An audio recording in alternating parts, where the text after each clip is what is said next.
People are interested in military history usually because it is about battles and intriguing fighting machines such as fighter planes, warships, or firearms.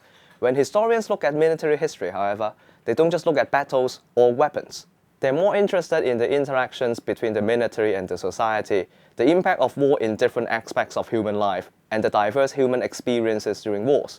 The history of the emergence of organized military forces was closely related to the changes in the societies. For example, the introduction of the conscription system in many European states during the 19th and 20th centuries had much political, social, and even cultural impacts on those countries.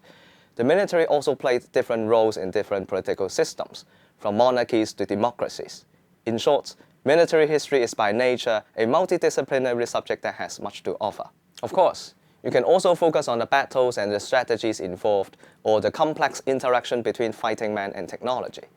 The adoption of more effective military equipment was never a straightforward process and often involved political, cultural, and even social considerations.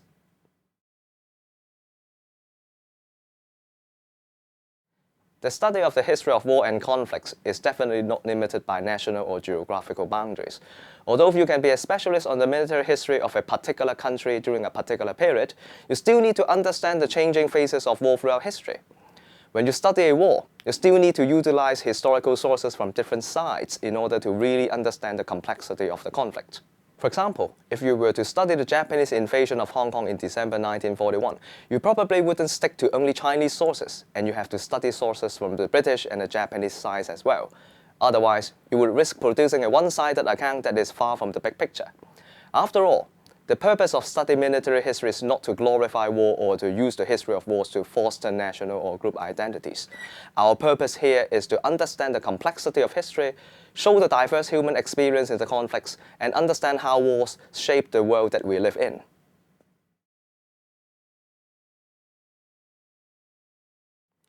The Hong Kong Baptist University offers a number of courses on military history and international relations. We have overview courses that cover the military history of the world from 15th to 20th century, or topical studies on war in Asia during the 19th and 20th centuries, or war and nationalism of the Chinese Republican period, and even war and ethics. In these courses, students are not only expected to sit back and be lectured,